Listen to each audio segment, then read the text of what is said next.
사실 제가 지금 저희가 주제가 뭔지 왜 헷갈렸냐면 네. 제가 교수님 섭외하면서 그렇게 말씀드렸어요. 그러니까 저희가 6년 동안 과학 팟캐스트를 해왔는데 천문과 물리에 대해서는 이미 통달했으나 이건 거짓말이지만 생물에 대해서는 저희가 되게 알고 있는 바가 적다. 네. 우리가 진짜 생물학 관련된 얘기를 한 게요. 네, 몇번안 노벨상 뭐 몇번안 이런 거 돼요. 있을 때 한 번씩 노벨상 때 하고 그리고 저 장대익 교수님 나와가지고 뭐 진화 얘기 한두 번 하고 네, 네. 그 다음에 김우재 교수 나와가지고 무슨 초파리 얘기하고 분자생물학 뭐 저 진화생물학 이런 얘기 좀 한 거 외에는 네. 거의 저희 256편인가 올라가 있는데 네. 거의 없다고 해도 과언이 아니에요. 네, 그래서 네. 제가 교수님께 말씀드렸던 건 저희가 일단 이 분야를 정말 모릅니다. 네. 그러니까 넓게 사람들이 뭔가 이해할 수 있는 이 바닥을 설명해 주세요. 그러니까 이 대충 바닥을- 말씀드렸어요. 이 네. 바닥. 이 바닥. 이 바닥은 어떤 것들로 이루어져 있고 자, 우선 이 생물 하면은 다양한 게 네. 다양성이거든요. 네. 네. 근데 이게 또 생물이 다 다른데 조금 들어가서 보면 세포 차원으로 가면 또 굉장히 통일성이 있어요. 세균부터 사람까지 기본적으로 비슷하거든요. 네네. 그러니까 다양성 속에 통일성이 있고 아. 통일성 속에 다양성이 있고 음. 뭐 일단 그런 상황이고요. 네. 제가 사실 아까 오프닝 보니까 조금 겸손하게 말씀하셔서 뭐 생물을 잘 모르신다고 그러는데 아까 초반에 준비하신 거 보니까 만만치 않은 것 같은데요 지금. 말빨일 뿐입니다. 그래서 이제 생물 관련돼서 우리가 다양성과 통일성, 네, 예, 그런 얘기는 사실 좀 주소 들어오긴 했는데 네, 네.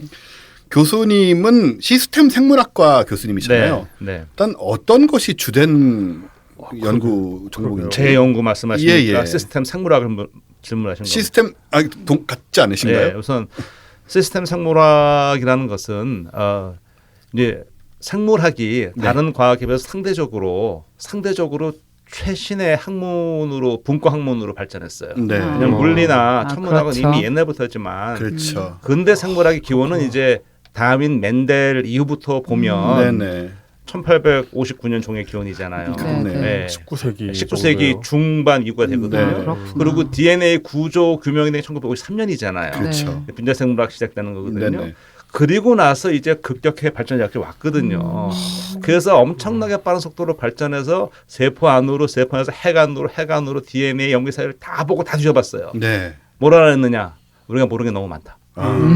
들어가 봤더니 네. 그리고 네.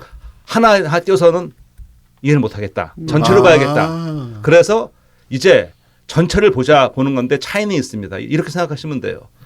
숲을 봤어요, 밖에서. 안에 뭐가 있는지 몰랐어요. 네. 안에 들어가 다 봤어요. 지도를 만들었어요. 네. 유전자 지도. 예, 예. 밖에 나왔어요. 이제 우리 유전체 정보, 각종의 정보를 놓고 전체를 보자. 네. 시스템 생물학이죠. 그러니까 좀 통합주의적 관점에서 기초한 전체적으로 그렇죠. 네, 통합적으로 이해 생명 현상을 예. 유전자 하나, 단백질 하나가 아니고 예. 전체 이것들이 어떻게 돌아가느냐. 즉 유전자의 산물이 어떻게 만들어지고 거기서 어떤 대사체가 만들어지고 네. 이것들이 어떻게 같이 어우러지느냐. 이제 그게 가능한 시대가 된 게 정보가 있고 테크놀로지가 있으니까 가능해졌죠. 그렇군요. 네. 그러니까 그 작은 세계로 들어간 거는 하나하나 이제 환원주의적으로 소위 말하는 그렇죠. 분석을 해나갔다면 그게 하나하나 떼놓으니까는 이게 좀 답이 안 나오니까 네. 이걸 다시 이제 덩어리 시스템으로 보면서 그렇죠. 접근을 하는 그런 것을 이제 시스템 생물학과에서 다루고 있다. 다루고 있고요. 현대 생물학의 하나의 큰 트렌드고요. 아, 네네. 네. 저는 사실 그냥 미생물, 미생물. 세균을 박테리아를 다루면서 아. 실험을 하고 있고요. 네네. 근데 박테리아는 사실 세포 하나가 개체 하나이기 때문에 네. 저는 가끔 이런 농담을 합니다. 저는 원래 개체를 다뤄왔어요. 이미 시스템을 다뤄왔어요. 아, 그러네요. 농담을 합니다. 사실 요새는 그 바이오테크놀로지라고 하면 막 그냥 그것만 한다고 해도 무조건 막 투자가 잘 되고 막 돈이 몰리고 막 약간 이런 느낌이 있어서 특히 바이오 시대니까요. 네, 네. 그렇죠. 바이오 시대라고 바이오 하시죠. 테크놀로지라는 거는 뭐 뭘 말하는 것인가요? 그것도 사실 정말 이렇게 말씀드린 그런데 정의를 우리가 할 때 네. 바이오 테크놀로지잖아요. 네. 그러니까 이제 생명체, 주로 미생물이 될 텐데 생명체를 이용해서 무언가를 우리가 만들어내면 바이오 테크놀로지거든요. 그렇겠네요. 역사 굉장히 오래됐어요. 우리나라 김치. 네네. 그런 거. 그런 식으로 올라가면 발효. 최초의 술, 아. 성경에도 나오는 빵. 예, 그 발효 계통부터 벌써 다 이게 모든 게 다 예. 결국은 이제 그렇게 되는 거기 발효 때문에 숙성이라고. 맞아. 바이오 테크놀로지 이제 전통적인 거고 최근에 이제 바이오 테크놀로지 말하면 뭐가 들어가느냐 유전자. 아. 즉 재조합 DNA 기술. 아. 즉 DNA를 자르고 붙이고 옮기고 네, 네. 최근 들어서는 이제 디자인까지 하는 시대가 됐잖아요. 네. 이제 지금 말하는 바이오테크놀로지는 그렇게 한정의 말을 하겠지만 사실 저는 바이오테크놀로지는 이미 인류 거의 기원부터 우리가 알게 모르게 이미 활용해 왔다. 그럼 지금은 이제 우리가 좀 인위적으로 그걸 이제 분자 차원에서 네. 그걸 뭐 재조합을 한다거나 소위 말하는 뭐 유전공학이라던가 네. 뭐 이런 것들이 이제 바이오 테크놀로지에 포함되는 개념이 되는 건가요? 그렇죠. 네. 아까 제가 말씀드렸지만 DNA 그 구조 규명은 네. 어떤 사건이 있냐면 상징적으로 사실 인류가 충격을 많이 받았잖아요. 먼저 천동설에서 지동설 되면서 그렇죠. 충격받았고, 네. 네. 다음에 다윈 종의 기후에 충격받았고, 왜냐하면 인간만은 특별할 줄 알았거든. 네, 충격받았고요. 또 하나 사실 DNA 구조 규명 어떤 의미가 있냐면 생명 현상이라는 것만큼은 너무나 신비해서 어떤 물리적인 공식이나 네. 이런 걸로 설명하기 어려운 그 뭔가가 있을 것이다. 즉 뭐 영혼, 네. 뭐 네. 소울 뭐 이런 게 있을 것이다 생각했는데 딱 나오고 나니까 DNA 구조 나오고 거기다 규칙이 있거든요. 정확하게 네. 아주 간단한 규칙이에요. 그 우리 문법처럼 네. 딱딱딱 이어서 유전자에서 단백질 정보가 흘러가거든요. 자, 생명 현상은 정확한 문법에 따르는 기본적으로 박테리아부터 사람까지 똑같은 문법에 따르는 하나의 정보의 흐름이야라는 얘기가 나오면서 또 충격을 받게 되는 거죠. 네. 그게 그 최근에 왜 알파고와 바둑관에서처럼 네. 뭔가 인간에게는 신비한 무엇인가가 있어야 될 것 바이탈 같은데 에너지 네, 이런 뭐 그런 거 생명이 됐던 지성이 됐던 직관이 됐던 있어야 될 것 같은데 사실 그게 없다라는 거를 밝혀낸 게 과학의 역사라고 해도 과언이 아닌데 그렇죠. 생명 쪽에서는 더 그렇겠습니다. 굉장히 충격이 됐고 사실 네. 최근 들어 이제 이슈가 되는 것이 이제는 어떤 게 됐냐면 1953년에 DNA 구조 규명된 이후로 이제 불과 한 60년도 그렇죠. 채 안 됐잖아요. 그런데 지금 어떤 단계에 왔냐 하면 이제는 우리가 DNA를 합성하는 합성할 수. 유전자를 디자인해서 네. 합성하는 시대에 와 있다는 거거든요. 아. 이 짧은 시간 동안에. 우리가 아마 청취자분들이 잘 모르실 텐데 DNA를 합성하고 유전자를 합성해서 지금 혹시 뭐 만들어내고 있는 어떤 것들이 있나요? 사실 제가 약간 좀 설명을 드리면요. 네네. 자, 50년대에 DNA 구조가 밝혀졌죠. 그럼 네. 그 다음에 과학자들이 뭘 하겠어요? 구조가 밝혀지니까 이게 어떻게 복제가 되지? 그 연구하는 팀이 있었고요. 네네. 또 한 팀은 어떻게 DNA에서 단백질로 정보가 흘러가지? 그 연구하는 팀이 있었어요. 네. 연구하면서 발견된 게 DNA 합성하는 효소 발견됐고요. DNA 중합 효소. 다음에 연구하는 과정에서 DNA 자르는 효소도 있네. DNA 붙이는 효소도 있네. 이게 다 발견이 됐어요. 80년대에 접어들면서 가만히 있어봐. 이건 다른 사람이죠. 야, 저런 효소 있으면은 자르고 붙일 수 있겠네. 그러면 잘라서 붙이면 재조합할 수 있겠네. 그게 재조합이에요. 그게 네네. 이제 80년대 유전과학의 시작이 된 거죠. 아. 그러다가 그러니까 처음에 자르는 효소하고 저 제한 효소라고 그러는데 네. 일반인들은 유전자 가위라고 그러면 자꾸 이렇게 가위를 떠올리실 수 있는데 조그만 기기가 들어가는 줄 알아요. 그런 게 아니고 그게 그냥 단백질 효소예요. 근데 그 처음에 발견한 효소는 DNA의 특정 지역만 잘라요. 거기밖에 못 잘라. 그래서 제한 요소라 네네. 부르고요. 그나마 그걸 썼어요. 근데 이제 최근에 많이 언론에서 나오는 이제 크리스퍼라는 그 유전자는 이제 정밀하죠. 왜냐하면 특정한 지역만 자르는 게 아니고 우리가 원하는데 어디나 자를 수 있어요. 네. 근데 그거의 원리는 사실 그게 일종의 세균의 방어 기제거든요. 네, 즉 세균한테는 외부에서 들어온 DNA는 세균 바이러스의 감염이에요. 그거 제거해야 돼요. 잘라요. 그랬다가 일부를 갖다가 보관해요. 자기 DNA에다가. 크리스퍼 사이에 끼워서 네. 기억하는 거죠. 우리 막 항체처럼. 다음에 쓰려고. 다음에 똑같은 거 들어오면 아, 잘라버리는 거거든요. 그 작은 것들이 그걸 또 하고 있네요. 네. 참. 그러니까 이게 사실 발견이 된 거는 우연히 발견됐어요. 87년에 일본 연구진이 크리스퍼인데 몰랐고 막 하다 보니까 막 반복되는 염기설이 나오는 거예요. 그래서 보고했고요. 그 이후에 계속 그런 게 발견이 됐고 그리고선 2007년인가요? 덴마크 그 뭐 요거트에서 연구진이 연구하다 보니까 자꾸 유산균들이 이 바이러스에 감염되면 죽는데 어떤 유산균들은 내성이 생긴 것처럼 보이는 거예요. 네. 봤더니 애들은 또 다 앞에 보고 그런 게 많은 거였어요. 크리스퍼가 맞네. 메커니즘은 2012년에 규명이 됐죠. 2012년이고 얼마 안 됐어요. 그러네요. 사이언스죠. 그러게요. 근데 지금 어떻게 되고 있죠? 크리스퍼 가지고 맞아. 여러 가지 얘기 나오잖아요. 아까 그러니까요. 질문하신 뭘 만들 수 있느냐. 네. 또 언론에 나온 것처럼 뭐 언론에서 굉장히 앞서가는 거 보게 베이비 되면 같은 중국에서 뭐 맞춤형 네네. 그리고 사실 2015년에 슈퍼 돼지가 만들어졌죠. 우리나라 연구진과 그렇죠. 중국 연 옥자라는 영화가 2017년에 나왔는데 저는 참 그 재밌다기보다는 좀 의아했던 게 보통 공상과학 영화가 과학보다 앞서가는데 그렇죠. 옥자는 실제보다 2년 뒤거든요. 네. 그러니까 슈퍼 돼지가 나왔고요. 음. 사실 슈퍼 돼지를 만들 수 있다는 얘기는 저는 이렇게 생각을 해요. 슈퍼 돼지를 만드는 이유가 뭐냐? 예를 들어 우리가 돼지고기를 더 먹고 싶어서 슈퍼 돼지 만드는 거는 저는 아니라고 생각을 하고요. 슈퍼 돼지의 의미는 기술력의 입증, 기술력의 과시거든요. 네. 결국 슈퍼 돼지를 만들 수 있다면 슈퍼 인간도 맨도 아. 가능하다. 즉 이제 기술은 있는데 이거를 해야 하느냐 말아야 하느냐 우리가 할 수 있느냐 할 수 있냐는 게 기술의 문제가 아니고 우리가 그럴 권리가 있냐 네. 정당하냐 이런 문제가 되는 거거든요. 이게 캡틴 아메리카 아닙니까? 그럼 슈퍼돼지처럼 우리가 몸이 커지는 건 의미가 없으니까 네네네. 다른 거를 뭔가 네. 발달시켜가지고 근데 사실 저는 미생물 쪽으로 보게 되면 이제 합성생물학 이런 크리스퍼 유전자 이용하면은 사실 우리가 여러 가지 인류가 처한 난제를 해결하는데 네. 유용한 미생물을 사실 디자인해서 만들 수가 있어요. 아. 그러니까 상당히 좋은 면이 있죠. 근데 이제 보통 언론에는 아무래도 조금 이렇게 좀 이슈가 되는 게 많이 드러나다 보니까 그런 우려스러운 부분이 많이 강조가 되는데 이 테크놀로지가 있습니다.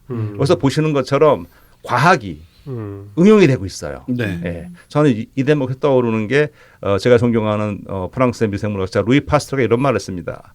세상에 기초과학이나 응용과학이 따윈 없다. 오로지 과학이 있고 과학에 응용이 있을 뿐이다.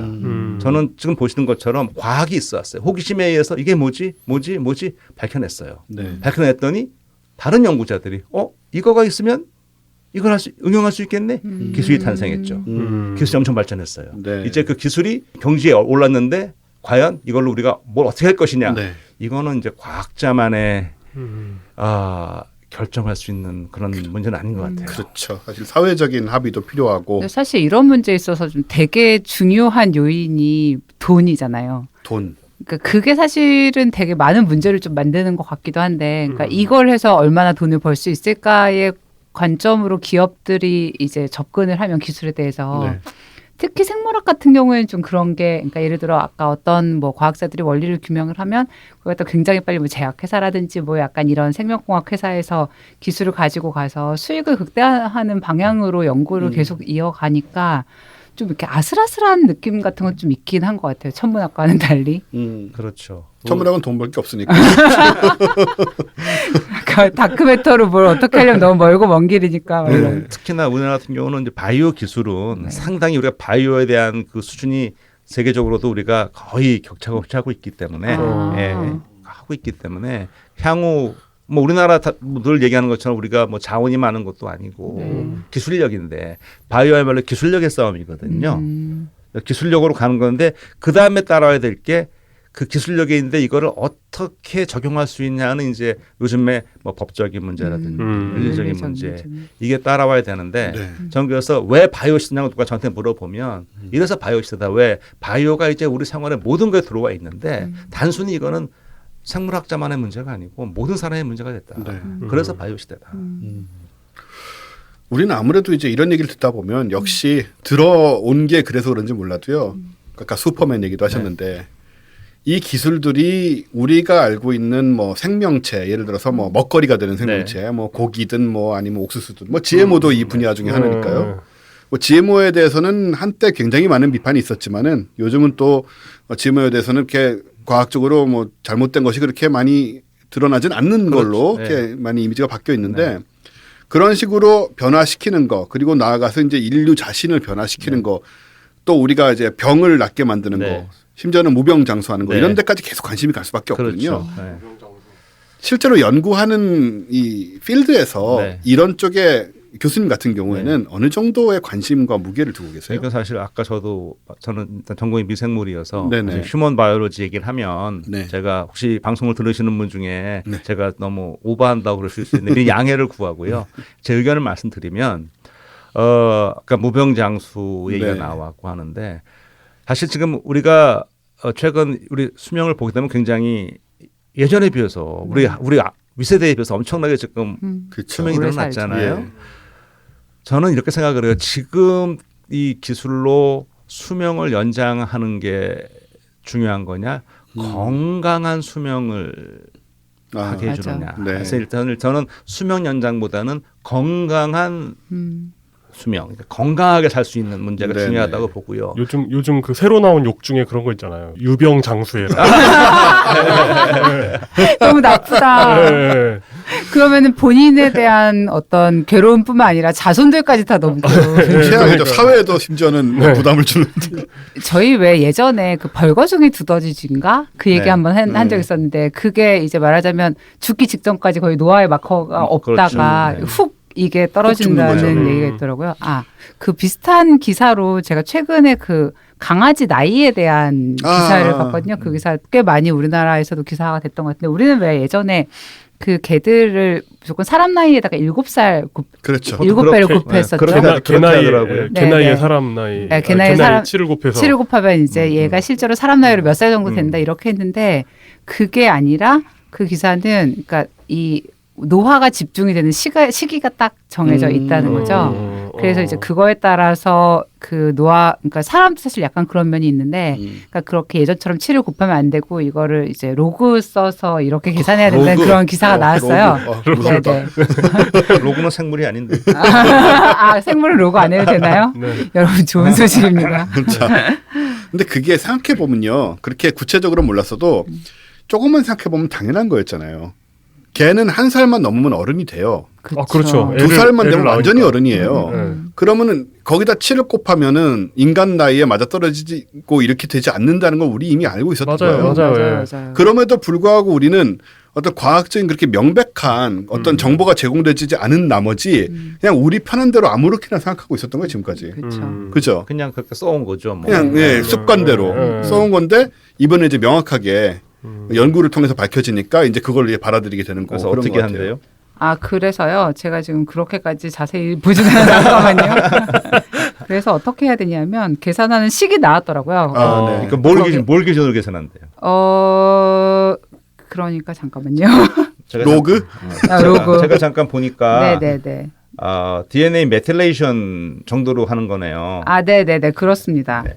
메틸레이션이라는 게 이런 거예요. DNA는 화물인 거 아시죠? 네네. DNA가 몇 가닥이죠? 이중나선. 네, 이중나선. 두 가닥이죠. 네네. 네. 그럼 DNA 복제할 때 두 가닥 다 복제해야겠죠? 네. 그렇죠? 예. 네. 자, DNA 복제는 우리가 카피 머신이 아닙니다. 타이핑하는 거와 똑같습니다. 음. 두 개의 나선을 띄어서 각각을 주형, 즉 각각을 대본으로 타이핑을 네네. 하는 겁니다. 각각을 그렇구나. 보면서. 네.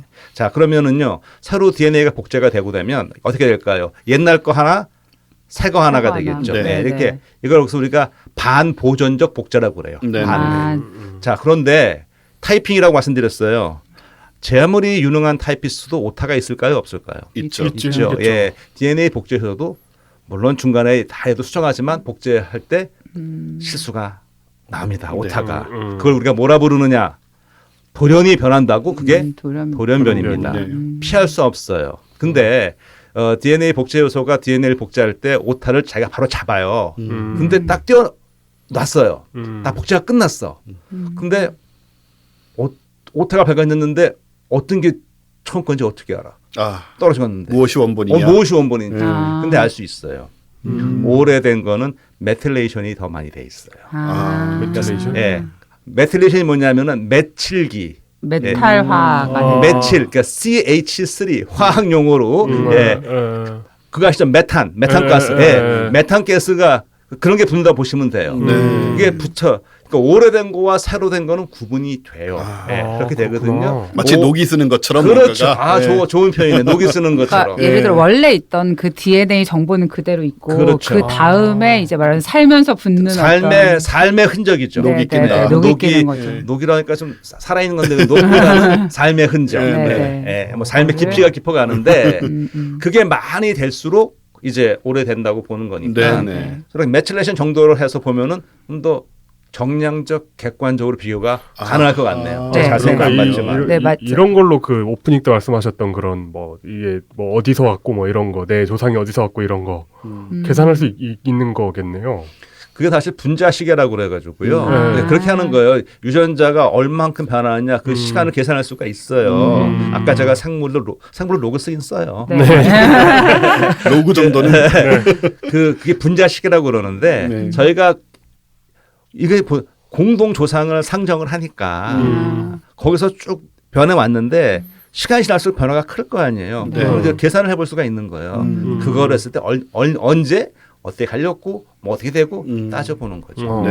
네, 기사를 제가 그 사이에 잠깐 찾아봤는데 말씀하신 것처럼 그 DNA 메틸화 데이터, 메틸레이션 데이터를 비교해서 이제 인간과의 생물학 나이를 분석했다고 그런 얘기가 나오고요.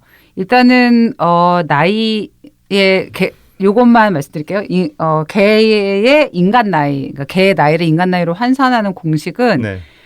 16 로그 개 나이 플러스 31 이거라고 합니다. 개나이 부분이 좀 재밌네요. 네, 그러니까 개 나이의 자연 로그 값에 16을 곱한 다음에 31을 네. 더하면 네. 계산기 있어야 계산할 수 있어요. 그러게 말이에요. 네, 이거는 로그가 되는 계산기가 있어야 될 것 같고요. 누군가 이런 앱 만들면 좋겠네요. 네, 그래서 그 레브라도 리트리버 요거 이제 주로 이제 무슨 뭐 탐색이나 이런 거 네. 할 때 사용하는 개니까 이 개의 나이가 1살이면 사람 나이로는 31살 청년이라고 할 수 있고 그러니까요. 나이가 2살이면 사람 나이로 42세로 중년이고 그리고 뭐 4살이면 53세, 그다음에는 9살이면 줄어드는 66세. 거죠? 네네네 그렇죠. 늙는 속도가. 네, 그러니까 우리도 로그니까. 노화가 네, 네. 로그 숫자니까 그런 식으로 된다는 얘기가 되고 있습니다. 그렇구나. 얼마 전에 고양이 이식도 나왔더라고요. 아 그렇습니다. 예, 그러니까 네. 애견인 애묘인들은 참고하시고. 네. 찾아보시면은 그러니까요. 뭐 검색하면 다 나오는 얘기니까. 나의 반려동물이 네. 지금 사람 나이로 환산했을 때 몇 살이냐 이런 거 사실 그렇죠. 궁금하잖아요. 네, 궁금하죠. 거기에 맞춰서 우리 뭐 7살, 14살 이런 거 생각하지 말고 거기에 맞춰서 뭐 사료도 새로 맞춰주고 그런 것도 좀 금방 필요하겠네요. 앱이 나올 것 같고 또 하나 궁금한 게 혹시 견종마다 차이는 없답니까? 아 있을 것 같아요. 일단은 평균 수명 자체가 다르잖아요. 네 다르잖아요. 그렇죠. 일단은 개들은 큰 개가 조금 더 수명이 짧은 것 같아요. 아, 그래요? 작은 그래요? 개들보다. 네. 맞아. 네, 그러니까 이 대형견은 한 10에서 14년 정도고 그 뭐 치와와 같은 그런 작은 개들은 한 17년 8년에 사실 저 오래 사는 할머니 그렇게까지 오래 개로는 사나? 20살 정도 사는 개도 봤거든요. 아, 그래요? 네, 치와와 같은 네. 개들. 좀 차이가 있어서 견종에 따른 것도 아마 이것도 계산하는 뭔가를 만들어주지 않을까. 그러게요. 어쨌든 뭐 지금까지 눈치채면서도 아닌 줄 생각하고 살던 네. 예, 그 개들의 나이 좀 정확하게 알고 살았으면 좋겠네요. 이런 것들도 그럼 전부 다 이제 결국은 바이오 테크놀로지적 지식을 통해서 그렇죠. 예, 알아내게 된 바이오 거잖아요. 시대죠. 예, 정말 바이오 시대라는 말이 진짜 저희도 이 방송을 하면서 그런 얘기를 잘 모르지만은 곁다리로 굉장히 많이 하긴 했습니다. 왜냐하면은 저의 경우는 목표가 일단 500세이기 때문에 건강하게. 예, 건강하게요, 당연히요. 예. 저는 그 반지의 제왕인가 그 호빗 보고 그런 장수에 대해서 굉장히 부정적인 생각을 가지게 됐거든요. 네. 그 아르웬이 네. 아, 2,800살 먹고 아빠 때문에 연애를 못하는 거고 그렇긴 하죠. 예, 맞아요. 맞아. 아빠 허락 안 해서 2,800살인데. 한두 살도 아니고 지금 그러면 저기 500년 동안 장기 집권하시려고. 예, 500년 동안 저는 아니 뭐 굉장히 많은 일을 해보고 싶습니다. 일단 이런 거잖아요. 제가 오래 살고 싶은 이유는 두 가지인데요. 아니 그러면 그 파토님 자제분은 한 400살 먹어도 그렇죠. 그 파토님 눈치 봐야 되는 거 아니에요? 나는 걔는 뭐 10살 때부터 네. 상관 안 하고 있고. 크게 두 가지인데요. 하나는 미래를 보고 싶은 거고요. 네. 500년 후의 세상을. 네. 또 하나는 자유를 갖고 싶은 거죠. 뭐든지 해보고 싶은. 그 정도의 시간이 많이 있으면 제가 지금 이번에 살면서 이번 생에서 할 시간이 일반적인 개념에서는 없다고 볼 수 있는 예를 들어서 뭐 미술이라든가 뭐 이런 것들도 해볼 수 있고 뭐 안 될 것 같아요. 네, 원체 재능이 미술은 안 될 것 같아요. 500년 해도 안 될 것 같아요. 네, 네. 근데 이것저것 그냥 뭐 겁먹지 않고 도전해 볼 수 있지 않을까. 맞아. 그런 기회를 갖고 싶어서 그런 생각을 하는 건데요. 네. 그러니까 이런 생각을 왜 하냐면 그 구글에서 그런 얘기들이 나오는 네, 거예요 지금. 구글에서 왜 그 만든 생명회사 칼리코. 네. 거기서 그 처음에 회사 만들면서 구글 vs 데스 이런 제목을 막 내놓고 구글 대 그랬어요. 죽음. 네, 구글 대 죽음. 약간 이런 그러니까 칼리코 vs 데스 이런 식으로 막 이제 기사 막 띄우고 이랬거든요. 그러니까 이거 진짜 약간 되는 건가? 뭐 이런 생각을 하는 그러니까요. 거죠. 전 사실 이런 말씀하시면 제가 여기서 유일한 과학자라고 네, 맞아요. 나와 있는데 네. 저는 오히려 어떤 생각이 드냐면 이거는 이제 과학의 문제가 아니고 이 철학 윤리의 문제로 넘어가는 게 아닌가. 왜냐하면 그런 기술이 있어서 이제 그렇게 예를 들어 500살을 하게 해드렸다고 가정했을 때 네. 과연 거기에 따라가는 이 사회적인 기반과 그쵸. 이게 돼 있느냐 하는 문제. 네. 안 돼 있죠. 안 돼 있죠. 맞아요. 사실은 저희도 뭐 그런 얘기를 가끔씩 하는데요. 뭐 500살까지 아니더라도 지금 제가 작년인가 재작년에 그 미국의 그 의학 쪽에서 나온 저널들을 좀 봤는데 지금 미국에서는 그 이 생명 연장 관련된 게 굉장히 메인스트림이 돼가지고 의학계에서도 그래서 지금 60세 이하는 기본적으로 120세까지 산다. 그러니까는 여기 대부분이 120세까지 산다는 얘기가 되는 것이고 모두인가요? 아마 그 유전자에 따라서 다를 겁니다. 예, 그렇겠죠. 예. 저는 저 유전자가 좀 안 좋은 것 같아요. 어릴 때부터 골골하고. 근데 아무튼 그런 얘기를 하고 있고요. 유병장수. 그러니까 이게 근데 그냥 기업에서 나온 얘기가 아니고 그 협회에서 의사들이 좀 내놓는 얘기들인데 그리고 지금 태어나는 애들은 이제 평균적으로 기대 수명이 150세까지 될 것이다. 이런 얘기들을 하고 있더라고요. 그럼 걔네들은 지금 태어난다는 게 2020년이니까 이제 곧 2170년? 2170년까지 산다는 얘기예요. 더 사는 사람들이 있을 테니까 걔네들이 23세기도 보겠네. 네? 그래서 그런 걸 보고 있으면 이제 정말로 이제 걱정이 되는 거죠. 이게 우리가 진짜 무병장수 하는 건 좋은데 이 나머지 문제 어떻게 할 거냐. 인구 문제, 직업 문제. 그렇죠. 예. 네. 그래서 그렇게까지 하려면은 우리가 애를 안 낳아야 되는 것이 아닌가 모두 다 그렇게 오래 살려고 한다면. 근데 그렇게 되면 이제 특히 그 생물학적으로 큰 문제가 생기지 않습니까? 멸절로 가는 지름길이잖아요, 그렇죠. 사실은. 네. 그 다양성이 사라지고 유전적 그렇죠. 다양성들이 이제 새로 생산되지 못하니까. 그렇죠. 그 중간계에서도 엘프들이 몰락하지 않습니까? 그 장기적으로. 아 그래서 그렇게 되는 건가요? 유전적인 그래서 그렇다는 얘기는 안 나오는데 네, 너무 오래 살아서. 인간들이 죽인 거 아니에요? 그런가요? 숲이 파괴되고 뭐 약간 이런 거. 네. 그래서 그런 부분들이 지금 옛날 같으면 다 SF역인데 네. 지금은 어느 정도 좀 현실적으로 신경 써야 되는 문제 그럼요. 같거든요. 네. 아까 저기 말씀드린 것처럼 실제로 유전자 편집 기술이 난해히 발전하고 있어서 네. 그게 제대로 적용되고 그러면 유전자 치료가 제대로 되고 그러면 사실 수명 연장은 뭐 많이 아까 그 발표된 것처럼 네네. 그 목전에 와 있는 상황이거든요. 그렇죠. 그래서 제가 계속 말씀드리지만은 테크놀로지 우리 있다. 네. 이거를 어떻게 써서 어떻게 해야 우리가 다 행복하겠느냐. 사실 저는 생물학이 약간 좀 가장 그 생물학의 목표가 뭐냐고 저한테 물어보면 저는 이렇게 말씀드리고 싶어요. 지구에 있는 생물들이 다 조화롭게 살 수 있는 방법을 네. 알아내는 거다. 네. 거의 불교의 대승적인 약간 그 가이아 이런. 네. 왜 그러냐 하면 네. 우리 인간만 잘 살 수는 사실 저는 왜냐하면 우리가 다 모든 의존해 살고 있잖아요. 그렇죠. 예. 우리가 느끼고 있잖아요. 지금 네. 경험하고 있잖아요. 예, 뭐 기후 변화, 미세 플라스틱, 미세먼지 다 하고 있잖아요. 그러니까 이걸 어떻게 조화롭게 할 수 있느냐. 이 기술을 갖고 우리가 뭘 해야겠느냐. 그러니까 제가 그 생명 연년도 다 중요한데 이 기술을 가지고 그런 문제를 해결할 수 있는 쪽에 어떤 적용해야 되는 부분들 강구해야 된다 생각을 해요. 참 어려운 일일 것 같은데 그죠? 그 크리스퍼 얘기 아까 잠깐 하셨는데 그 최근 기사들 보면 그 이제 예를 들어 타겟팅을 정확히 못하거나 의도하지 않은 변이가 있거나 이제 이런 이게 생물학이기 때문에 물리학처럼 이렇게 뭐랄까 그 진공 상태에서 구형의 뭐 암소를 가정하는 그런 식의 학문이 아니잖아요. 그렇죠. 이거는 되게 다이나믹한 어떤 시스템에 대한 거여서 실은 이런 것도 있어요. 그러니까 약간 문외한으로 기사를 보면 이게 장밋빛 미래가 금방 펼쳐질 것 같은 면이 있고 한편으로는 이게 이렇게 간단한 일일 수가 있나라는 생각이 또 들기도 하거든요. 그렇죠. 사실 기술 그 자체는 책으로 보신 이론은 기술은 아주 간단하다고 볼 상당히 간단해요. 그런데 말씀하신 것처럼 생명의 특징이 뭐냐하면 예외가 많고요. 생물학은 예외의 학문이에요. 네. 예외가 무지 많고요. 결과 예측, 즉 IT나 이런 경우, 예를 들어 핸드폰 같은 경우는 뭐 신제품을 만드는데 뭐 오류가 있고 뭐 하면 바로 잡고 폐기하면 그만인데 그렇죠. 이 바이오 테크놀로지에서 어떤 뭐 생명체를 디자인했다 했는데 예상치 못한 어떤 문제가 좀 다르거든요. 네. 그렇기 때문에 이제 이렇게 굉장히 중요한 그 이슈가 되고 우리가 많은 조심을 하려고 하는 건데, 그러니까 제가 그런 거에 대한 논의가 좀 더 심도 있게 돼야 된다. 저는 기술은 지금 굉장히 빠르게 발전하고 있는데 네. 이걸 못 따라간다고 생각을 해요.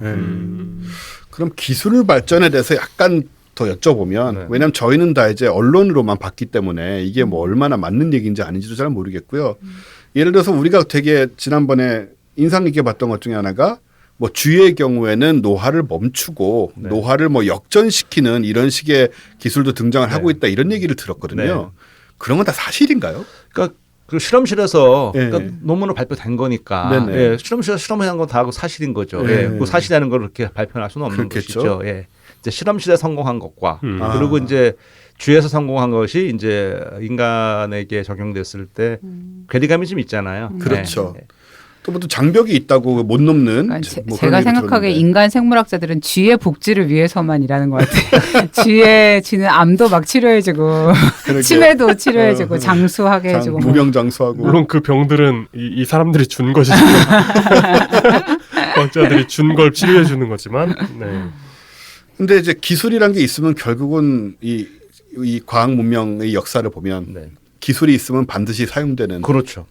그런 시기였고 뭐 원자 폭탄에 이르기까지요. 그런 걸 생각해 보면은 특히 이제 이 기술이 점점 정교해질수록 역시 그 이익을 바라는 업체들과 네. 또 무병장수를 원하는 어떤 뭐 초기에는 특히 돈 많은 사람들과 이런 사람들의 어떤 그 수요와 공급이 네. 생겨날 것 같거든요. 네. 곧. 네. 그러면은 이제 저희가 이제 어차피 사회적인 얘기가 나왔으니까 말인데 그러면 이제 특히 만약에 그게 이제 시작이 된다면은 특히 초기의 경우에는 돈이 많은 사람은 무병장수할 수 있고 그렇죠. 돈이 없는 사람은 유병단수 뭐 뭐라고 해야 되지? 혹은 유병장수 유병유절 뭐 예, 이런 식으로 우리가 상상하지도 못한 이 양극화가 그렇죠. 벌어지는 막- 단초가 될 수도 있다라는 막 생각이 들거든요. 막 전경련 회원들 평균 나이가 막 800살이고. 그러니까 우리는 뭐 네. 60살이고 네. 그러니까요. 그러니까 네. 지금 그럼, 우리 언젠가 저 방송에서 한번 한 적도 있는 것 같은데 우리 어렸을 때는 집에 피아노가 있으면 잘 사는 집이었잖아. 2층 집에 양옥집에 피아노 있으면 잘 사는 맞아요. 집이었는데 그러니까 뭐 그건 무슨 말이냐면 돈이 있어봤자 기껏 살 수 있는 게 피아노밖에 없다는 피아노 거거든요. 자가용. 피아노 자가용밖에 없다는 건데 그러니까 지금은 그렇지. 그러니까 그렇다. 지금은 예를 들어서 돈으로 살 수 있는 게 똑똑한 애기 목숨이다.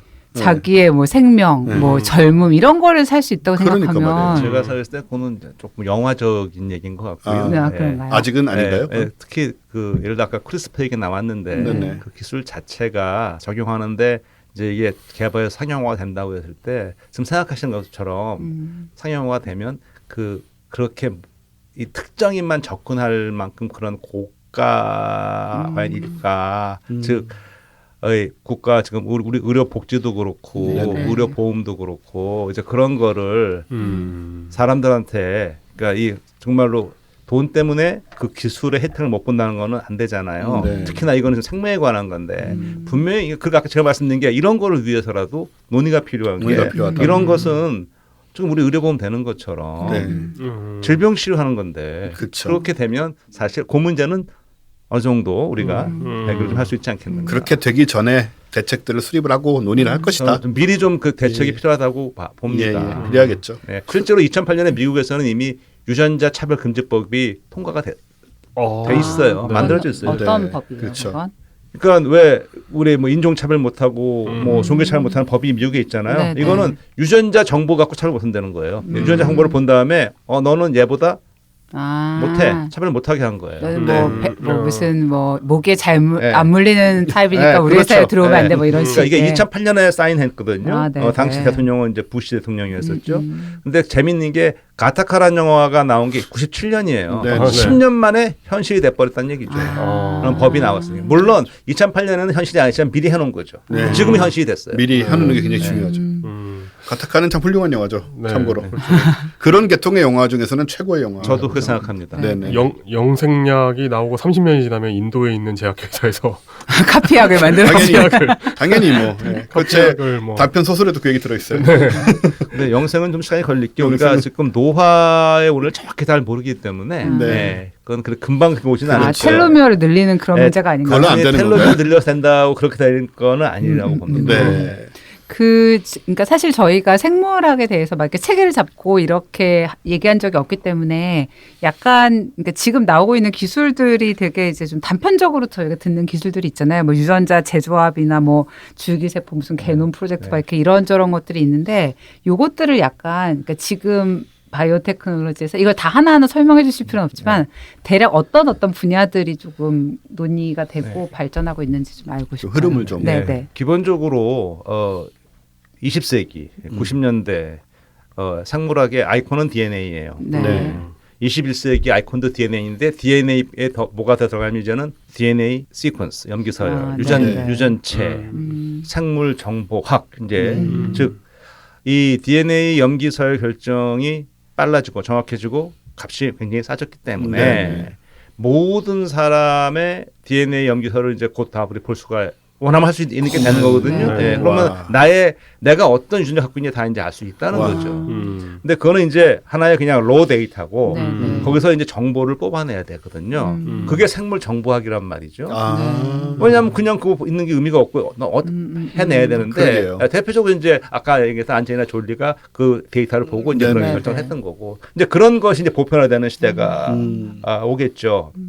거기서 파생되는 많은 기술도 이제 사람뿐 아니고 뭐 가축, 많은 미생물 우리한테 유용한 모든 생명체들의 염기서열을 알게 됐고 나아가서 이제 그런 염기서열들이요 지금 다 퍼블릭 도메인에 들어와 있어서요. 아.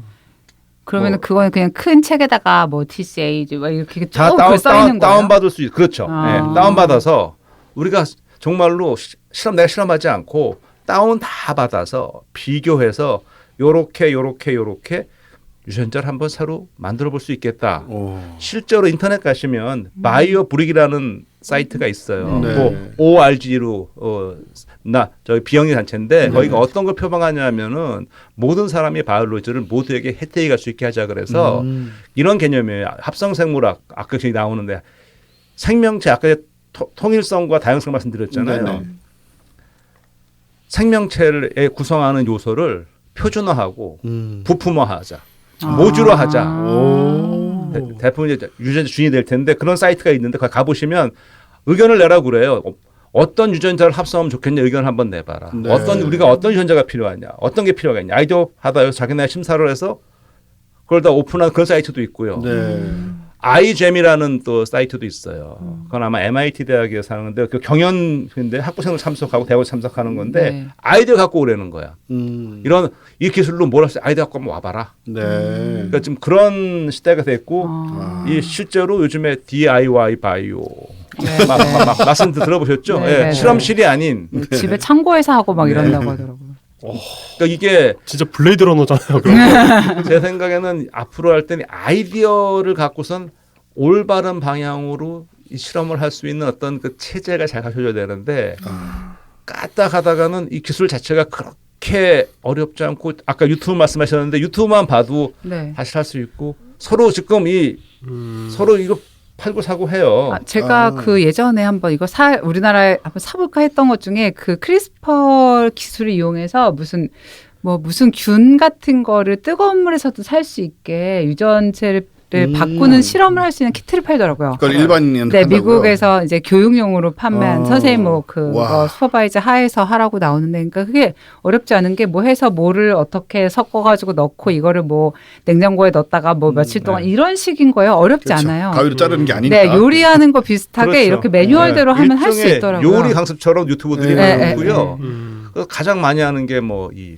빛나는 무슨 뭐 맞아, 형광 나는 네, 뭐 네. 식물 만들기 아. 뭐 이런 거. 네. 그런 걸 집에서 한다고요? 야, 그런 거는 뭐 꽤나 대중적으로 퍼지고 있나 보네요. 그 예전에 그 집에 창고에서 그 이런 실험하는 애 중에 하나가 무슨 형광 색소 같은 걸 자기 팔에다가 이렇게 맞아요. 네. 합성한 일도 있었어요. 그렇다 어떻게 됐어요? 그 사람 그냥 여기 약간 합성된 것 같던데요. 실제로? 괜찮아요? 뭐 별다른 얘기 못 들었어요. 그 다음에는 뭐 신선배기 킷 이런 거. 신선되게. 근데 이제 DIY 그런 게- 신선배기 이런 거. 그런 게 굉장히 위험할 수도 있으니까 하다 그렇죠. 보면. 네, 네. 그러니까 그게 참 그렇네요. 우리 뭐 옛날에 이런 얘기는 많이 봤잖아요. 유튜브에서 뭐 인터넷에서 폭탄 만드는 법이라던가 네, 네. 이런 것들이 뭐 돌아다닌다 이런 얘기는 들었지만 이제 이런 식으로 바이오 그러니까 이런 걸 조금 더 나쁘게 접근하면은 정말 그 바이오 무기라던가 그렇죠. 그런 것도 만들 수 그렇죠. 있다라는. 네, 그러니까 그 네. 소위 말하는 테러리스트들이 이걸 해서 하면은 뭐 그다음은 말씀드리지 않아도 그렇죠. 아시겠죠. 그러니까요. 예를 들어 뜨거운 물에서도 안 죽는 대장균 이런 것만 개발해도 진짜 테러 치고는 약간 아, 더럽지. 좀 느리고 네. 느리고 더럽지만. 저는 탄저균 같은 걸 생각했는데 아 진짜 그거 너무 무섭잖아요. 그래서 그래서 이런 식으로 지금 발전해 가고 있는데 우리가 의외로 아는 게 없다. 그런 생각을 다시 한번 하게 되네요. 왜요? 테라를 계획하면서 무서울까봐. 저런 사람 테러 못하지. 약간 언어도단 아닙니까? 네, 저는 테러를 무서워서 못하는. 한적인이라는 말도 꺼내지 못하는 사람이 무슨 테러를 할 수 있겠어. 끓는 물에서 안 죽는 세균은 존재하고 있어요. 아, 이미. 아, 근데 설사하게 하면서도 끓는 물에서 안 죽. 끓여 먹어도 소용없어요. 그럼 약간 무섭긴 무섭잖아. 적당히 무섭잖아요. 적당한 복통과. 최근 몇 년, 10년 내외로 굉장히 이런 어떤 테크놀로지가 발전을 한 데는 그러니까 뭐 새로운 발견이나 이런 것도 있지만 기법상에서도 되게 달라진 게 많을 것 같아요. 그렇죠. 이 사실 과학이 발전하면 기술이 발전하고 기술이 발전하면 같이 가는 거잖아요. 네. 그러니까 지금 우리가 할 수 있는 많은 이런 그 테크놀로지 이렇게 할 수 있는 게 기본적으로 IT, NT 얘가 굉장히 발전하면서 네네. 실험이 가능해졌거든요. 그러니까 DNA 염기 서열을 하는 그 기계들이 네네. 좋아졌고, 예. 그다음에 그 데이터를 분석하는 IT가 굉장히 좋아졌고, 컴퓨터들하고. 그렇죠. 네. 네. 같이 시너지 효과가 나는 거죠. 아, 역시 컴퓨터. 네. 근데 사실 그 하나 지금 말씀하신 사람을 얘기할 때요. 저는 전공이 미생물이라고 그랬지만 네. 이제 사람 세포만 얘기하면 안 돼요. 아. 예, 우리 몸에 있는 미생물이 특히 장내 미생물. 네. 요즘 뭐 장내도 그렇고 피부도 그렇고 구강도 그렇고 얘네들의 역할이 굉장히 중요하거든요. 네. 그러니까 거기에 대한 연구가 그 아까 말씀드린 그 이 우리의 수명 연장에도 우리 건강에도 그렇고 그렇죠, 참. 예, 특히 장내 미생물 같은 경우는 어떤 미생물이 있냐에 따라서 똑같은 음식, 똑같은 약을 먹어도 특히 똑같은 네. 약을 먹어도 또 다르게 효과가 나타날 수 있거든요. 걔네가 분해해서. 네. 그러니까 장내 미생물을 조성을 알면 맞춤형 의학가 하는데 아. 네, 사실 저는 그래서 인간 유전체 분석도 중요하지만 네. 아까 제가 서두에 뭐 단일민족 개념물 미생물 네, 얘기했는데 네네. 제일 뭐 빨리 전 해보고 싶은 게 오히려 제 장내 미생물 조성을 알고 싶어요. 아, 네. 네네. 그렇다면 내 상태가 이렇구나. 예. 그러면 어떤 거를 즉 내가 내 DNA는 못 바꾸잖아요. 네. 못 바꾸죠. 근데 우리의 체질이라는 거, 체질 타고나는 거거든요. 네. 생물 용어로는 표현형이에요. 네. 유전형, 유전자가 지배하는 거예요. 다행인 것은 이 체질이 우리 유전자도 지배하지만 장내 미생물도 한 몫을 하거든요. 면역력에도 영향을 그렇죠. 미친다고. 네. 뭐 이 심리적인 것도 한다고. 네네. 그러고. 뇌도 뭐 그러니까 말이에요. 그렇죠. 얘네 같은 우울증 생각도 이런 거. 못할 일인데. 따라서 장내 미생물은 우리가 바꿀 수 있어요. 어떻게? 음식을 통해서 먹는 네. 걸 통해 내가 할 수 있거든요. 저는 늘 이런 말 해요. 이 건강 오케스트라의 지휘자는 우리다. 이거 내가 조성을 알아서 내가 좋게 바꾸면 되거든. 네. 최근에 그런 뭐 프로바이오틱스 이런 약 같은 거 뭐 무슨 온갖 종류의 많이 막 나왔죠. 유산균들 네. 그 어떤 사이트들 가보면 그러니까 뭐 그러니까 여자의 어느 정도 나이대에 뭐 이런 사람들이 다 맞춰가지고 이런 거를 제공을 하는 것들이 있던데 교수님 전공하시다니까 사실 좀 궁금하긴 했는데 저는 사실 아까도 말씀드렸지만 이게 어느 순간 이제 과학이라고 포장을 해서 얘기를 할 때 도를 넘어갈 때가 좀 있습니다. 그러니까 네. 지금 우리가 과학적으로 알고 있는 거는 장내 미생물이 중요한 역할을 하는 걸 알고 있어요. 네. 장내 미생물뿐 아니고 뭐 피부 미생물로 중요한 역할을 하는 아는데 네네. 정확한 그 메커니즘 인과관계에 대해서 아는 거는 별로 없어요. 네. 그러니까 이게 영향은 미쳐. 네. 따라서 어떤 게 들어가서 어떻게 좋은지는 사실 우리가 유산균이 좋은 것도 경험적으로 아는 거예요. 네. 임상적으로. 네, 경험 우리가 네. 수천 년 동안 어느 민족이나 유산균을 먹어왔고 우리는 네. 김치를 먹었고 서양은 요거트를 먹어왔고 그래서 이제 시작이 된 건데 지금 이제 말씀하신 그런 이제 그 광고 문구나 그런 것은 제가 뭐 특정 그 광고 그렇습니다만은 제가 봤을 때는 그거는 소비자들의 판단에 맡겨야 되는 게 그걸 그대로 고지고대로 다 저렇게 효과가 그거는 조금 저는 좀 조심해야 된다. 네. 그 아까 하신 말씀 중에 그런 건가라고 생각한 게 하나 있었는데 뭐냐면 우리 몸에 은 환경이잖아요. 네. 거기서 약간 말씀하신 것처럼 좋은 유산균을 저희가 먹어서 배에 잠시 가지고 있을 수는 있지만 그 좋은 유산균들로 완전히 장내 미생물을 바꿀 수는 없는 그렇죠. 그런 게 있을 뭐 것 같긴 해요. 이런 식으로 생각을 해요. 저는 어깨가 결리면 방법이 파스 붙이는 방법도 있고 마사지 받는 방법도 있어요. 네. 근육이 뭉치면 근본적으로 운동하셔야 돼. 스트레치하고. 그렇죠. 네, 그러니까 비유를 들자면 우리가 뭘 먹어서 이렇게 그렇게 하는 거는 당장 급하니까 도움을 받는 거지. 네. 기본적으로 하고 싶으면 근본적으로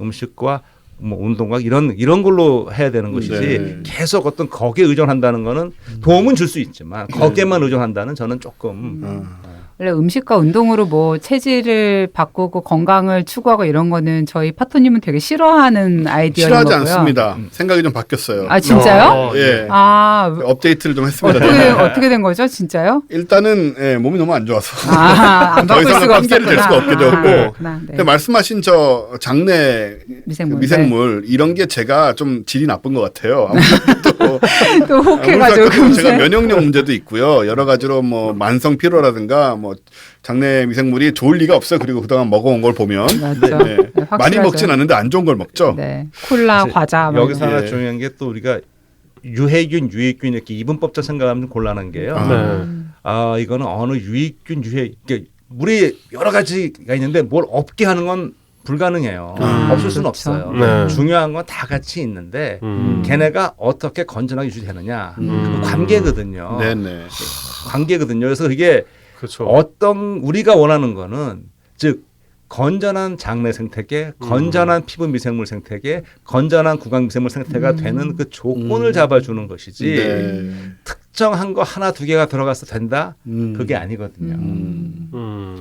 뭐 그렇습니다. 네. 이게 참 우리 사회와 마찬가지 아닙니까? 뭐 그렇죠. 진짜 막 이상한 믿음 가진 사람들 있잖아요. 네. 뭐랄까 뭐 외계인이 와서 지배해야 된다 뭐 이런 뭐 아. 이상한 믿음을 가진 사람들이 있지만 그런 사람들을 다 없앨 수 없어요. 그렇죠. 스탈린처럼 다 없애고 갈 수 없기 때문에 다 조화롭게 네. 그런 어떤 이상한 분들의 그런 게 이렇게 표출되지 않게. 아 이것은 어떤 되게 유보적인 제가 평소에 알던 이용 기자보다 되게 유보적인 생각이신데요. 왜냐하면은 되게 미워하고 막 그러지 않았습니까? 아, 저요? 되게 미워하지만 아, 뭘 인정할 없애거나 수밖에 없어. 인정해야 된다는 건 항상 가지고 있죠. 근데 네. 우리가 항상 잘 이제 알면서도 잘 못 느끼는 것 중에 하나가 우리 몸이 사실 정말 거대한 조직체잖아요. 그렇죠. 사회고 시스템이고 조직체고 이게 진짜 단세포 생물로 시작해가지고 여기까지 오면서 뭐 도킨스식으로 말하자면 유전자를 실어나르기 위한 갑옷이라는 말을 할 정도로 이렇게 구조화돼서 이것들이 서로 다 역할을 분담을 하게 되고 그 수십억 년 동안의 진화 과정 속에 이렇게 된 건데 보통 우리가 이제 그럼 나의 세포들이 이걸 하고 있구나 생각하지만 사실은 그만큼 혹은 그 이상의 미생물들이 같이 살고 있단 말이죠. 예. 저도 얼마 전에 그걸 좀 들여다볼 일이 있었는데 거의 수가 뭐 동일하다고 해도 가은님 더 많을 수도 우리 있다고 세포보다 하더라고요. 훨씬 많죠. 예. 네. 그러니까 우리 세포가 나라고 한다면 남들하고 굉장히 많이 내 몸 안에 섞여 살고 네. 그게 이제 생태계를 형성하는 전체적으로. 그렇게 생각해 보면은 그 중에 이제 말한 대로 나쁜 놈도 있고 뭐 더러운 놈도 있고 하지만 전반적으로 그 생태계가 이 조직 자체가 건강하냐 아니냐의 기준으로 이제 보게 되는 것 같은 그런 생각이 들어요. 그렇죠. 미생물 입장에서 인간은 그냥 좋은 캠핑카예요. 예. 뭐 먹을 거 따뜻하고 온도 좋고 왔다 갔다 예. 움직여주고 제일 예. 좋은 캠핑카인데 우리가 뭐 장내 미생물 얘기하고 하지만 걔네가 원래 장내 미생물이었겠어요. 그러게요. 원래 인간이 태어나기 전부터 모든 동식물이 있기 전부터 있던 애들인데 네네. 인간뿐 아니고 모든 동식물, 식물 같은 경우는 식물의 뿌리가 동물의 장에 해당하거든요. 왜냐하면 양분 흡수하는 곳이잖아요. 그러네요. 네. 네. 뿌리에도 많은 공생 미생물들이 있어요. 네네. 그러니까 얘네가 우리가 인간이 이제 뭐 어쨌든 지구상에 도래하고 어떻게 해서 들어왔는데 많은 게 들어왔겠죠. 네. 개 중에 여기 좋네 하고 남은 애들이 향내 미생물이 된 거거든요. 그렇겠네요. 네. 그래서 얘네들 입장에서는 자기네 집을 캠핑카를 잘 관리해야 돼요. 그렇죠. 얘네들 네. 부시고 그럴 이유는 굳이 네. 없겠죠. 그러니까 정말 이렇게 생각해 보세요.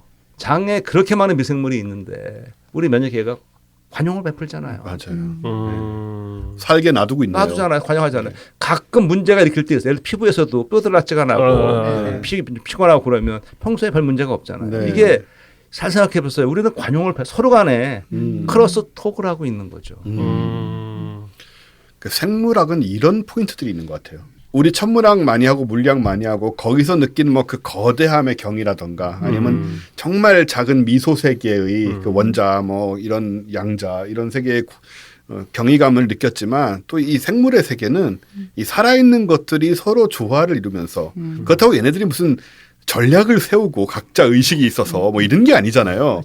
근데 긴 세월 동안 얘네들이 조화를 이루고 서로 관용을 말 그대로 그렇죠. 결과물이 우리가 된 거죠. 예, 그런 관계가 돼서 이 복잡한 나라는 조직체를 만들어서 이게 그 속에서 또 의식을 가지게 됐어요. 그래서 이게 다시 내 자신을 조망하는 그런 지성을 통해서 스스로를 다시 발견하는 거잖아요. 어떻게 보면 이런 게 주는 경이감. 그런 느낌들이 확실히 생물학을 들여다보면 예, 아주 피상적으로만 볼 땐 모르지만 조금만 들어가 보면 바로 느낄 수 있는 어떤 것이 그렇죠. 아닌가. 네. 예. 근데 사실 이제 그런 비판도 좀 받아요. 다른 그 이제 물리학이나 다른 자연과학에 비해서 무슨 과학이 그렇게 두루뭉실하냐. 그래서 뭐 결국은 뭐냐. 뭐 다 돌연변이도 우연이고 뭐 뭐도 그렇고 이게 뭐냐 이렇게 말들 하거든요. 네네. 저는 이제 이것만 분명 말씀드리고 싶은 게 그 특히 미생물과의 관계, 우리 다른 생물과의 관계에서 소통이 중요한데 아까 제가 크로스톡이라고 그랬잖아요. 네. 많은 경우 미생물과는 우리가 크로스 파이어를 생각했어요. 서로 싸우는 거. 더 이상 이제 우리는 크로스 파이어 하면 안 돼요. 크로스톡을 해야지. 그럼 그 장내 미생물들의 운명을 우리가 어찌 보면 좌우할 수 있는데 장내 미생물은 그런 권한을 우리에게 위임했는가? 윤리 문제야 지금. 아, 그게 무슨 윤리 문제야? 우리는 장내 미생물의 어떤 동의를 거치지 않고 화장실에 가도 되는가? 뭐 이런. 다음 세기에 다루도록 하자. 아직은 우리가 미생물의 화장실 가서 걔네 빼줘야 돼요. 네. 왜냐하면 우리 장은 엄청난 배양기이기 때문에 그거 안 빼주면 잘한 만큼 빼줘야죠. 왜냐면 배양이 많이 되면 내부에서 또 이제 그 빼줘야지. 갈등이 생기고 환경이 좋아지지 않으니까. 경쟁이 생기면은 걔네들 또 죽게 되니까 그리고 걔네들이 해결됐다. 네네 해결됐네요. 걔네들은 다 식물의 뿌리로 가야 된단 말이야. 참고로 우리가 매일 아침 보는 큰 거에 네. 건조 중량의 네. 거진 절반은 미생물 무게입니다. 아, 정말요? 우와, 네. 건조 중량에 네, 누가 실험했어요. 예. 그걸 말려가지고 건조 중량의 절반. 아. 절반이 네. 네. 굉장하네요 네, 정말. 물이 많으니까 물빼 건조 중량의 그러니까요. 절반. 예. 네. 엄청난 양입니다. 그렇구나. 그 정도로 이렇게 뭐 아무튼 수십 조의 미생물이 그렇죠. 살고 있다고 그렇죠. 하니까요. 네. 뭐. 네. 우리 그럼 평소에 우리 체중의 몇 프로 정도? 보통 나온 건 성인 기준으로요. 장내 미생물이 한 1.5kg 정도. 우와. 진짜 살고 있는 게요 지금? 네. 그래서 우리 몸에 있는 거 다 합치면 뭐 피부랑 다 합치면 뭐 놈마 다른데 어떤 경우에는 뭐 한 2kg 정도. 그럼 걔네만 없으면 2kg 빠지는 거 아니에요? 근데 그렇죠. 이제 그렇게 되는데 문제는 걔네가 없으면 죽게 아마 되겠죠. 아마. 사시기가 힘들죠. 네, 그렇겠죠. 진짜 어마어마하군요. 네. 예, 굉장히 2kg면 이 얼마나 무게가 우리 1.5리터 음료수 하나보다 더 되는 건데. 그냥 그 정육점에 가서 1.5kg를 산다고 생각해 보세요. 고기를 산다고 생각해봐요. 소고기를 얼마 되는지 양이. 세근이 넘죠. 그러니까요. 얘가 이제 우리 몸 안에서 살면서 우리랑 같이 우리를 만들고 있는 거예요, 사실은. 그렇죠. 예. 우리의 일부예요. 우리의 일부인 거죠. 그래서 요즘에는 장내 미생물을 제6의 장기라고 얘기를 하고요. 네. 그렇군요. 피부 미생물은 우리의 또 다른 보호막이 돼주는 거고요. 그렇습니다. 그러면 우리의 세포와 얘네들과의 차이를 단적으로 얘기한다면 어떤 차이일까요? 기본적으로 근본이 다르죠. 근본이 다르다. 얘네는 이제 우리가 원핵세포, 진핵세포 그러는데 네네네. 쉽게 말씀드리면 얘네는 그냥 방 하나에 그냥 방 하나에 작은 네네. 방 하나에 DNA 하나 있고 네네. 단백질 합성한 리보솜 정도 떠 있는 정도고요. 네네. 우리 세포는 아.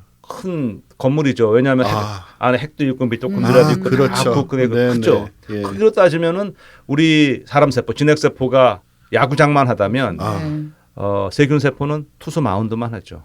그 정도 차이가 네. 나는군요. 참고로 바이러스는 야구공.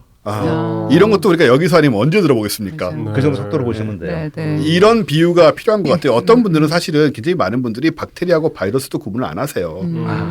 그래서 옛날에 저런 얘기 많았잖아요. 무슨 뭐 슈퍼 바이러스 이런 얘기. 슈퍼 박테리아죠. 슈퍼 바이러스. 근데 슈퍼 바이러스란 말을 심지어 외신들도 썼어요. 제가 여러 번 봤거든요. 그러니까 이거를 구분을 안 하는 건데 사실 말씀하신 것처럼 박테리아와 바이러스는 뭐 성격부터 크기에 이르기까지 엄청나게 다른 바이러스는 것인데. 일단 세포로 안 돼 있으니까. 그렇죠. 그러니까요. 네. 예. 그건 입자니까. 그냥. 그렇죠. 예, 얘는 이제 그렇구나. 정확히 생명과 무생물의 중간쯤 되는 어떤 뭐 존재라고도 얘기 많이 그렇죠. 하더라고요. 근데 요즘에는 정의를 현대생물학에서 그렇게 합니다. 비세포성 생명체. 비세포성 생명체. 왜냐하면 그게 안에 들어오면 엄청나게 번식을 잘하니까. 그렇죠. 네, 예. 복제를 하니까 어쨌든. 비세포성 생명체라고 말하는 얘네들은 박테리아를 감염시키잖아요. 그렇죠. 그렇죠. 그런 식으로 이 크기 차이가 이 차이가 있는 건데 이제 사실 우리를 구별 안 하고 써서 잘 모르는데 그래서 사실 뭐 말 나온 김에 얘기하자면 바이러스성 질환은 참 고치기가 어렵죠. 힘들죠. 예. 박테리아성 질환은 항생제로 해결이 되는데 바이러스는 그보다 훨씬 작은 세기의 또 다른 물질, 다른 생명체이기 네, 때문에 네. 우리 뭐 한번 걸리고 나면은 곧 낫기 힘든 병들은 바이러스성 질환들이 굉장히 많죠. 그런 것도 이 기회에 야구공만 하다. 네. 예, 박테리아 투수 마운드. 우리 세포는 예, 야구장. 야구장. 아하. 바이러스는 야구공. 이 정도로 또 고세계로 차이가 난다. 바이러스 중에도 인간에게 유익한 것들이 좀 있나요? 예를 들어서 세균 바이러스 같은 경우는요. 예. 세균 바이러스, 세균만 감염을 하거든요. 그러니까 바이러스의 네네. 특징이 숙주 특이성이거든요. 아, 네. 그러니까 세균 바이러스 세균만 감염해요. 우리한테 아무 문제가 없어요. 그렇군요. 실제로 그래서 샐러드에 뿌리는 바이러스 용액을 팔아요. 네? 네. 예를 들어 미국 같은 경우에는 샐러드 많이 먹잖아요. 네, 많이 먹죠. 살모넬라 식중독에 많이 걸리거든요. 아, 네네. 근데 샐러드를 먹는데 이렇게 오염되기 쉬우니까 뭘 파냐면은 살모넬라에만 감염하는 세균 바이러스 용액을 팔아서 이렇게 뿌려서 먹을 수 있는 제품 나와 있어요.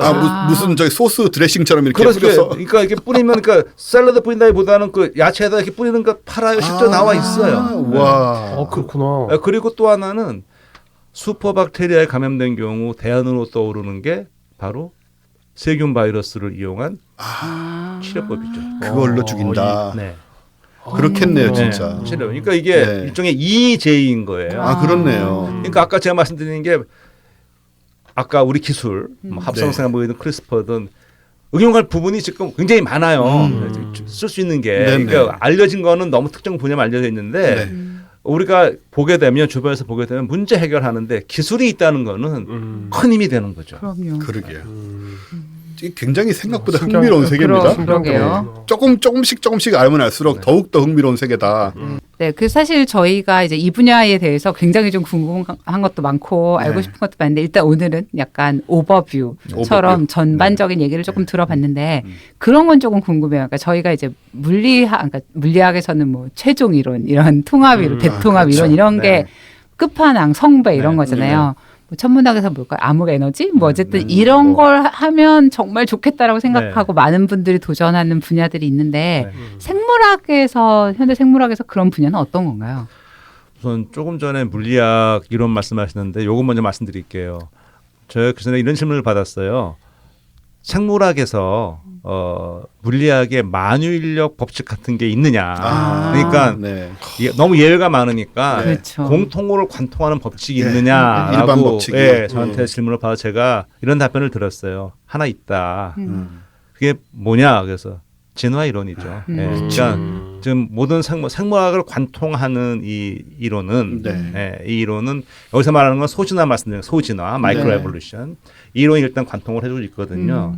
따라서 앞으로 생물학에서 지금 많은 말씀 드렸는데 지금 우리가 다루고 있는 모든 유전자고 뭐 결국은 진화의 우리가 산물이잖아요. 아까 우리가 장내 미생물 우리의 관계도 결국 진화의 결과물이거든요. 네네. 따라서 기술을 개발하려는 거는 목표를 갖고 하는 거고 기술의 개발에 필요한 과학적인 지식이 필요하잖아요. 정보가 필요하잖아요. 네. 역시 그건 탐구인데 여전히 우리가 탐구하고 있는 거는 좀 근원적인 질문이죠.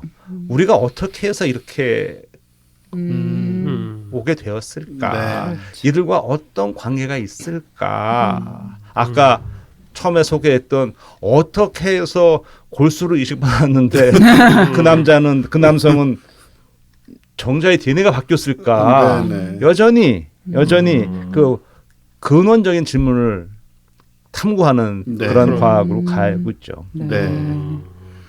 그러게요. 네, 진화만큼은 진짜 뭐 사실은 그런 얘기도 했잖아요. 우리 장대 교수도 그런 얘기했지만 다른 우주에서도 생명이 있다면 진화는 작용하고 있을 것이다. 네. 그렇게 생각하면 이게 뭐 상대성 이론이나 뉴턴 역학처럼 정말 보편 법칙이라고 말할 수도 있는 것이고 생명이 있는 곳에는 진화가 있을 것 같아요. 네. 진화를 꼭 진보로 생각하시면 안 되고 진화는 네. 진보가 아니니까 아, 예, 진화는 예. 변화의 축적이니까 예, 예. 환경이 변하고 생물도 변하거든요. 네. 그래서 그런 관점에서 우리가 지금까지 많이 물리학적, 천문학적 얘기를 해왔다면 또 앞으로는 이런 얘기도 많이 할 수 있으면 좋겠습니다. 네. 그래서 좀 이쪽에 대해서 약간 그렇잖아요. 사실 뭐 음악도 재즈도 좋고 락도 좋고 메탈도 좋고 저만 좋은가요? 음악 말씀하시니까 사실 아까 제가 음악 얘기를 할까 하다가 네. 먼저 과학 얘기 말씀드리고 이건 뭐 제가 한 말은 아니고요. 유명한 미국의 칼 우즈라는 작고하셨어요. 교수가 미생물학자인데 네. 무슨 말을 했냐면 분자생물학이 악보는 읽었다. 하지만 음악을 듣지는 못했다. 잘 생각해 무슨 말이니까 지금 우리가 많은 걸 알아냈어요. 네, 네. 많은 악보를 알아냈어요. 그쵸. 이제 다음 네. 숫자가 뭐냐? 어떤 음악인지 그 다음에 우리가 이거를 어떻게 연주할지. 그러니까 어떤 음악인지 알아내는 거는 과학의 부분이고요. 네. 어떻게 연주할지는 기술. 기술의 네, 부분입니다. 그렇군요. 그리고 지금 재직하고 계신 시스템 생물학과가 네.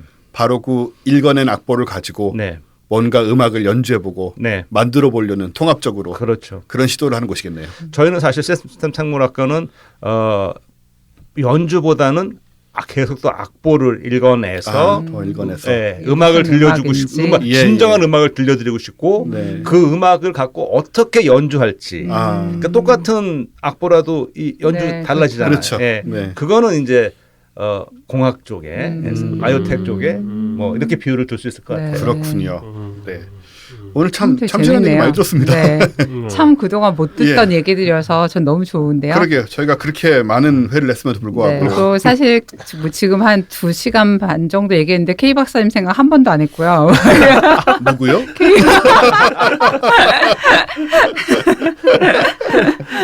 자, 어쨌든 오늘은 이 정도에서 정리를 이제 해야 될 것 같고요. 네, 네.